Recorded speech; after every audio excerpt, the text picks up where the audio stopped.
Do you want to do the honors? Sure. Well, And the thing is, actually, not all change is bad. You are way better at change than I am. I think the main thing is I always view change as a challenge, not as an obstacle. And it's a bit of a challenge to myself. Okay, there's this new job assignment, there's this new environment that you might need to get into. And I find it actually pretty challenging. Actually, the things that help you stay anchored through seasons of change actually are the things that don't change. Because the way you progress and the way you move forward is by responding to, adapting to, and growing with all the changes that come. And as I think about, our own lives, or even the lives of leaders who've gone before us, actually those who are able to best adapt and adjust to change are the ones who grow and who can make the biggest impact. Hey, welcome to the Live Full podcast, where we talk about all things faith, family, and living fully the life God wants for you. On today's episode, we're going to be talking about owning change. And change is inevitable in our lives, but how do we own it, not let it own you?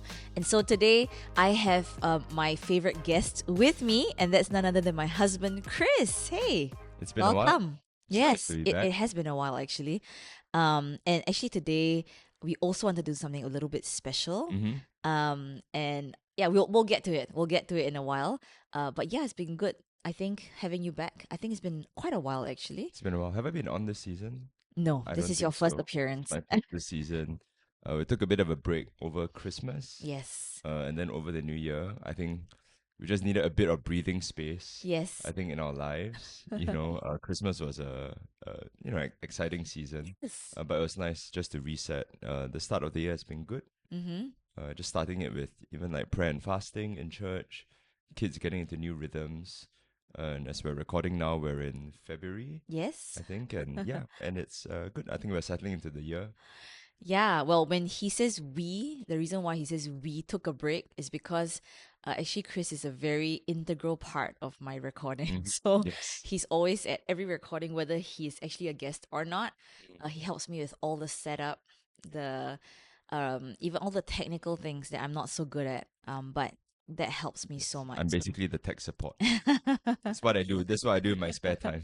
Run tech support for the Liverpool podcast. And I'm very grateful because without it, sometimes it's hard for me to get through this part, Yeah. because I find it very it's just not my thing. Yes. And if there's anyone out there listening who wants to kind of help with the tech support, you are more than welcome. Oh, I would be so grateful, Yes, actually. Please do. Yeah, well, okay, why don't we share a little something that has happened recently? Yes. And I thought that maybe we should start off with that before we dive into the topic that we wanted to talk about, Yeah. which I think is really important. Yes. In some ways, this is linked. Yeah. And this is also quite special to us because you guys know we have 3 kids. One is going to be 11, one is going to be 9, and then our youngest is 5 going on 6. And so our kids are all year-end babies. So when I say going on, the reason why I do that is because I feel like they just turned like 10, 8, and 5. They actually did. Yeah. I mean, they're barely 10 and 8 and 5. So. Yeah, so that's where they're at right now. But yeah, I don't know. Do you want to do the honors? Sure. Well, we're expecting our 4th kid. Woo! All right. So that's exciting. We found out, I guess, in like late November. Yes. Right. Yeah. And we, and there's quite a big age gap. Yeah. Chloe is, just turned 5, and so after Chloe, we felt like actually our family's pretty complete. Yeah. Starting out, actually, when we first got married, I always wanted 4 kids. Yeah, I always wanted 2. And you wanted 2, and so like, I just, how you boil the frog? You just keep adding, like adding and adding. So, we had 2, and then we had Chloe. And then I think we were both open to having another one, but I think after 3, our lives were pretty full. Yeah. Well, I just want to say too, like, it wasn't that I was against having more than 2. Yeah. It's just that in my family, it was just me and my younger sister, Yeah. and I was very happy with that. So in my head, that's all I could imagine.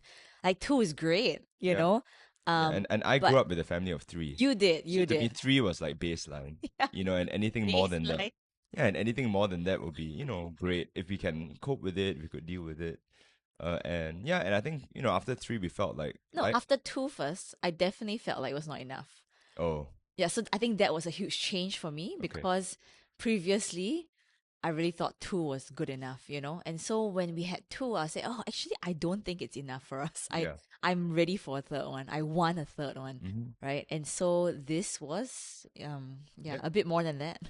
It was one more than that, Yes, to be precise. to be So precise. yeah, I mean, we felt, you know, three was great. Our lives were full, and so we didn't really, actively try or anything. And so it was like a few years. After Chloe came, the last few years also has been quite a lot of like transition for So us, much like a has been brand new happening. season.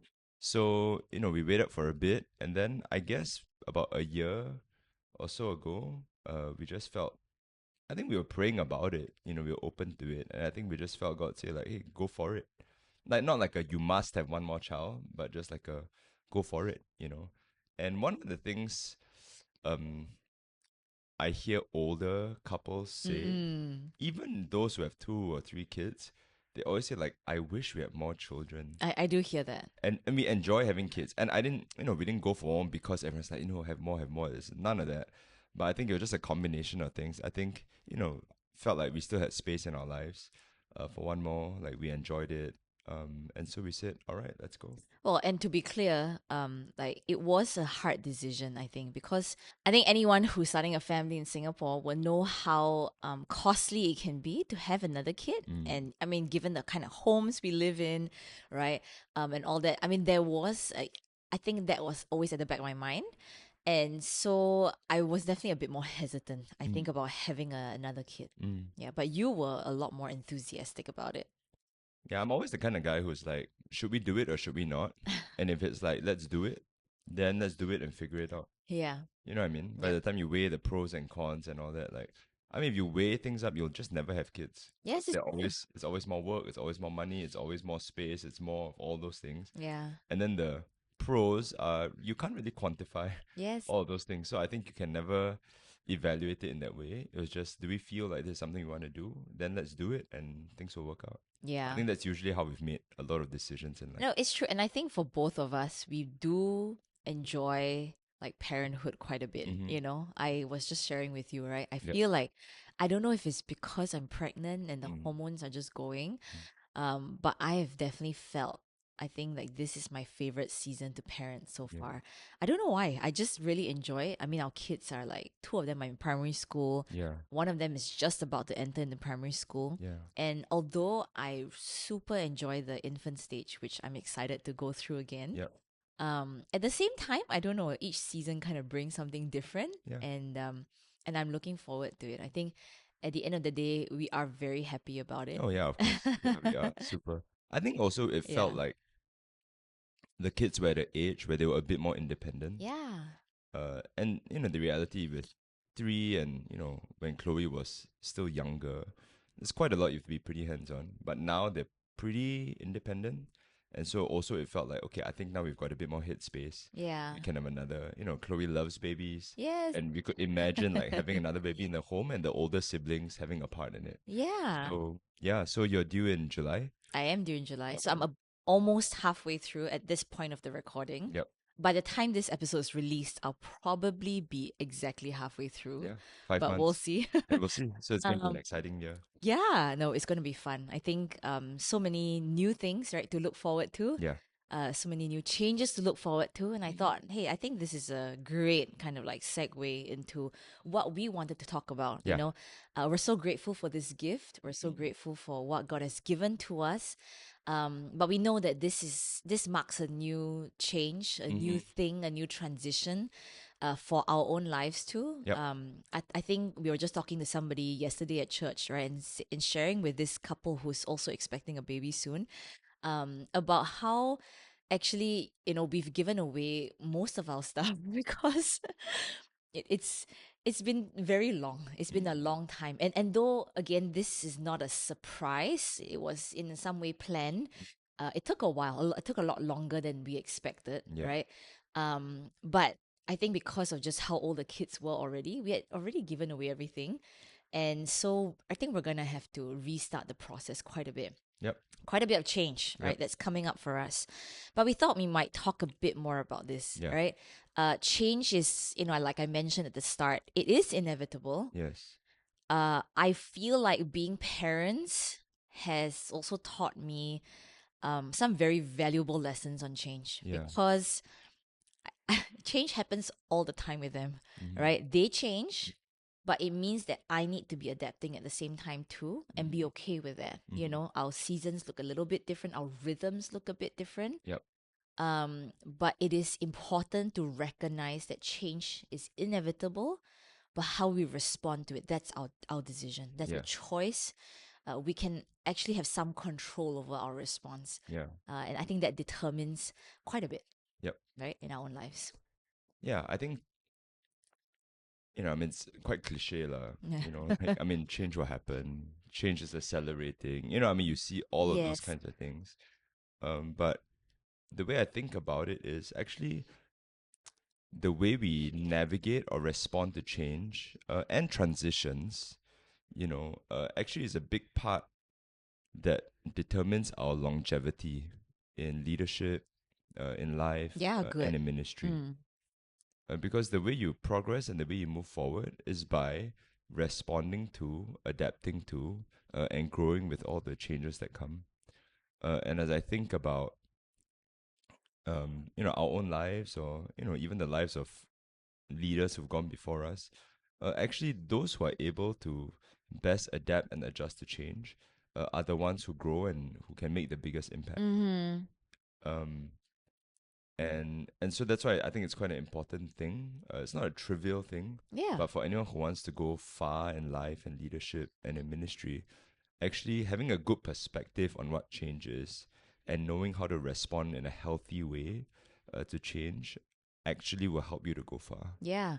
And the thing is, actually not all change is bad, right? Mm. So I mean, as we talk about this, actually most of the change can be good. Mm-hmm. But what comes with it, sometimes we don't fully expect. Sometimes we don't really, we can't prepare for everything, right? Yep. We can't prepare for all the changes that come.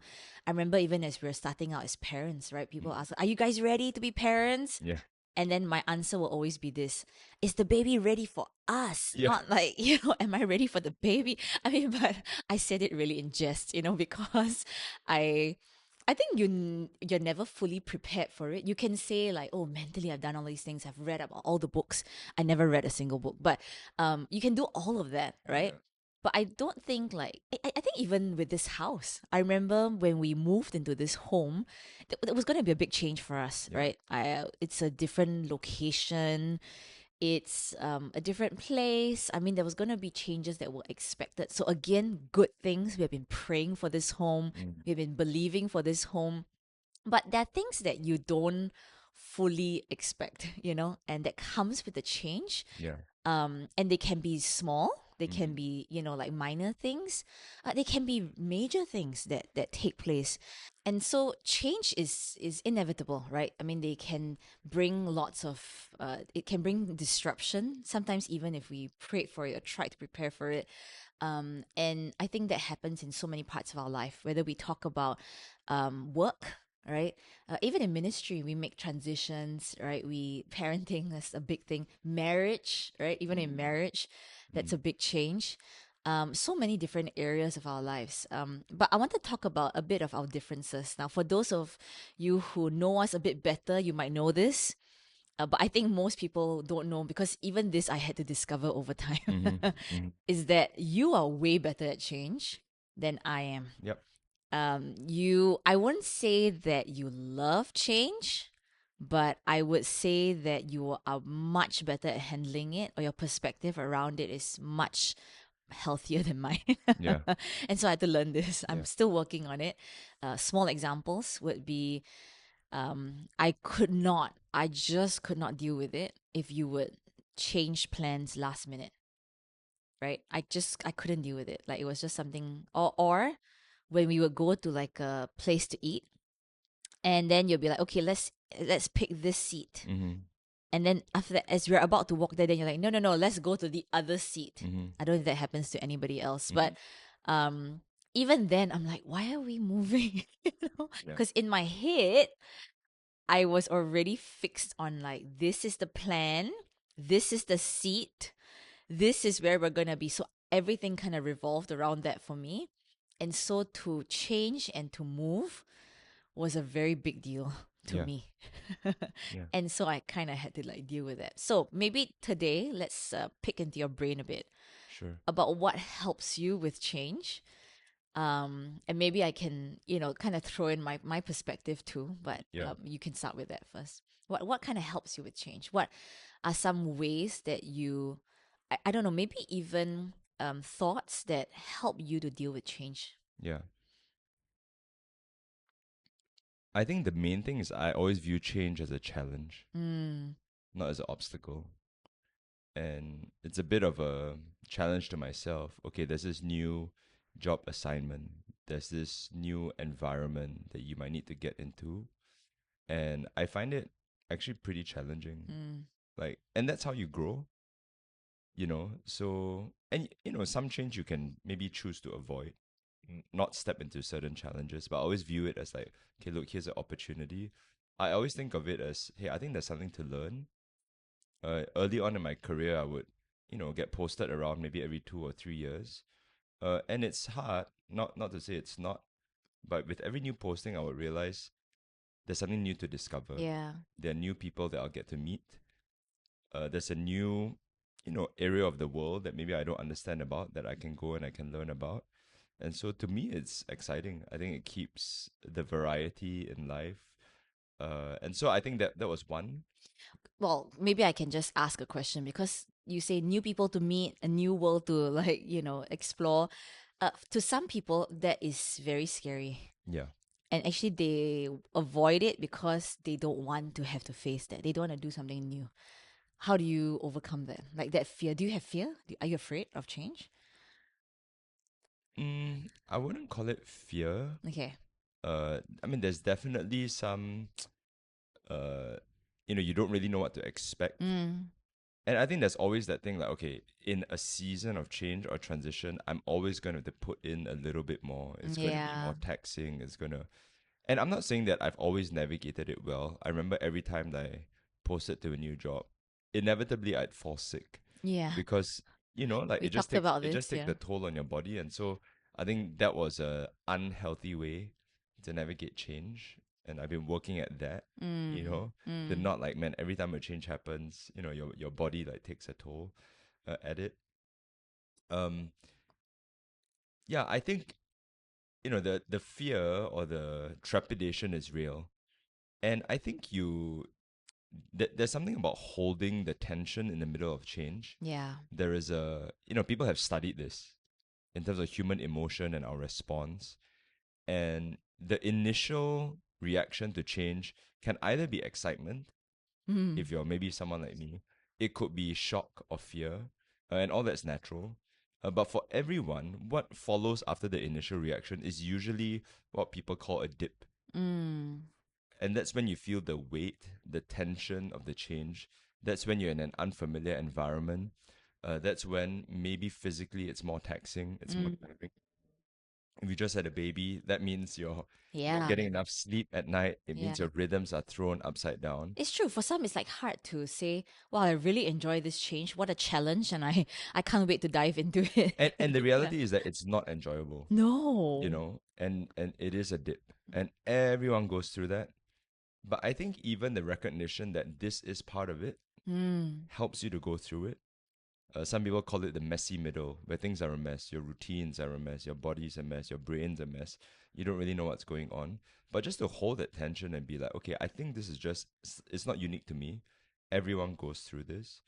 Because it does take time for you to integrate that new thing into your life. It does take you time to figure out new rhythms. yeah. It does take you a while to maybe understand that new situation that you're in. But inevitably, the people who can hold that tension in the middle of that dip will come out of it, and you arrive almost at a new equilibrium. Mm, That curve, as it were, like bends. You come out of that valley, yep. and you emerge to a place where you feel like, man, I feel like I've grown. I feel like I've stretched, and I think everyone can make it. I Mm, think God has given us the potential. God has given us the ability. And if you're a believer listening today, hey, God has grace for your situation. God has yeah. grace for your transition. Well, I mean, hopefully this change is not something that you brought upon yourself because of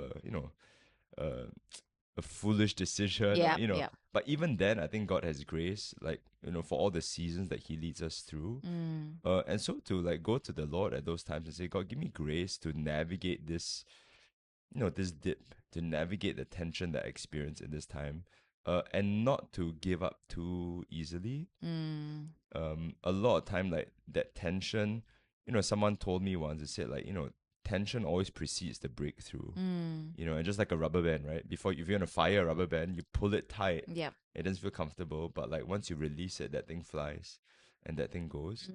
Mm. And so just being able to see that and recognize that, okay, I feel all these things now. I feel tired. I feel Mm. disoriented. I feel, but keep your eye on the prize, and and don't give up too soon. Yep. And it's always been, at least in my experience, actually we emerge from that usually stronger. And when you look back, you say, yeah, it was hard, but I'm glad I went through it. I think having that perspective has helped me quite a lot. Yeah, I like the point about actually being quite sensitive to what God is doing in that change. Mm-hmm. Because you're right. In some cases, maybe the change was brought upon yourself, like, Yeah. and it was maybe out of disobedience. Maybe it was a foolish decision, right? And actually, I think as believers, we should be able to almost discern why this change is happening, Mm. what this change is for. And I think God can give us that wisdom. How do we deal with the change? How do we need to adjust some things? Do we need to align some things? Maybe some things are like, okay, actually, I do need to obey God in order to not have to go through this difficulty and change. But I think for most people, just life like happens, right? For most people, like things are changing all the time, right? I mean, with their work, with their family life, Mm-hmm. and all these things are very real. But being very sensitive to the Holy Spirit, like, God, actually, what are you doing in this season? What are Yeah. you changing in my heart? um, I also see change very much linked to growth, Mm. because I'm the way I respond to the change actually affects like how I'm gonna grow, Yeah. or what kind of growth I might be able to experience. Yeah. And I feel like that, to me, in my own personal life, it's greatly linked to my own faith, Mm. because I always see every change, and this is what I'm learning, I'm working on. Mm-mm.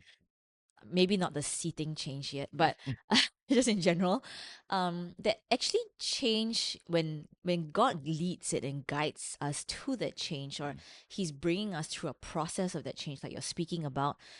It's really like there's a lot of growth that happens as a result of that. There is personal growth. There is things that God is doing in our hearts as a result of that process. And if we have that perspective to say, okay, God, actually, you're doing something in me. You're not just trying to like ruin all the plans, or trying to ruin like what I've worked out already so perfectly. I think it will help a little bit, right, with Yeah. seeing change in a different way. Yeah, I mean, the Bible is full of stories of Mm. people like that. You think about the life of Joseph. Yeah. One minute he's one of his father's sons, the next minute he's thrown into a pit, Yes. the next minute he's, on a All caravan right. being sold into slavery, the next minute he's, in a prison, the next minute he's serving in Potiphar's house, the next minute he's called up and he's like, what are those things? That was just Yeah. change all the time. Yes. Change of relationship, change of environment, change of status, like all of those things. But in each of those transitions, God was doing something. Yeah. And in each of those things, like, Joseph remained faithful. Which leads me actually to another thing about, man, how do you navigate change? And one of the Mm. things I've realized over time is this: don't change everything at once. Oh, good. And actually, the things that help you stay anchored through seasons of change actually are the things that don't change. True. Yeah, I'll say it again. The things that help you navigate seasons of change are the things that don't change. Yeah. So, what are the anchors in your life? Whether it's a relationship, whether it's a rhythm, whether it's your walk with God, whether it's some routines that you have of exercise and the things that keep you healthy, so that you can navigate the change in one area of your life. Mm. And the mistake I think some people make is, oh man, I feel like a change is coming, and so they change everything. Yeah. You know, and Why do we do that? I I don't know. And I was just thinking about this I'm in my 40s now. Yeah. That's what midlife crises are. True. People say, "Oh my gosh, like midlife, I'm gonna change my car. I'm gonna change my job. I'm Yeah. gonna change my house." And unfortunately, some people are like, "I'm gonna change my spouse," Yeah, true. and that's what derails you, Yeah. where you just feel like, "Oh my gosh, I'm in such turmoil and everything changes at once." No, if you feel like there's a change in one area of your life, well, make sure all the other areas are anchored Mm. because that's the ballast that's going to help you navigate the transitions in one area of your life. Yeah, and I mean to add to that, I think that's such a great point because I think in seasons of change, actually within yourself, it is quite destabilizing if you don't know what your anchors are. You don't know like what are you keeping down and making sure that those things don't change. And so because you're in this like state where everything is like shaky, everything is a bit rocky, everything is like not in the order that it used to be, actually we tend to make decisions that may not be best for us, Mm. and so but those are also the times I feel, I mean, just talking to so many people in our time of ministry, Yeah. um that whenever there's a change that happens maybe in one part of their life, you are right, like in our heads we think, yeah, okay, I think maybe everything else needs to move too, or I Yep. feel like I can't do this now, I need to like take on this new thing, or and so I think recognizing that too is important. That actually, in seasons of change, I may not make the best decisions. And so I'm going to be careful and not make any decision too lightly or Yes. too loosely. I need to talk to somebody. Having Yes. community around us would be important then. Yeah. No, absolutely. Yeah. Even practically, I remember when we moved house, Yeah. and we came here. That was a big change for us. But there were a lot of other knock-on Yep. decisions. Kids' schools, Mm. they do some extra classes here and there, like those things, because they were located far away. Um, Man, which dentist are we going to? All Yeah, of those things. true. But I think we intentionally said, let's pace it out. Yes. Okay, if school's the big one, okay, let's change school, but let's not change everything else because even in our brains, it was just too much to handle at once, and so we slowly paced it out. And some things maybe were not optimal Yeah. for us, but for the sake of not overloading ourselves with that mental load of swapping everything out at the same time, we decided intentionally to space those things out. Yeah. And I think that helped us quite a bit. So it took a while before everything landed in that ideal, optimal situation for us. But we took the time because every change does bring a new mental load Mm. on you or an administrative load. So just having the wisdom to space those out so that it's manageable for you. Yeah, great. Well, maybe let's end with this. Mm. What do you think like helps you or brings the greatest growth in times of change like that? What are some anchors that have helped you in your own life that others who are listening can say, hey, actually, I'm going through this season right now. Maybe these are the things I'm going to anchor myself in. I'm going to make sure that I have in place. We can't predict everything, just like we said, but are there some things that can maybe set us up so that in times of change, actually it will bring the greatest fruit, the greatest growth, the greatest success Yeah, in those seasons? yeah. Mm, I think a couple of things. One, I feel is just having clarity about where God's leading you. Yeah.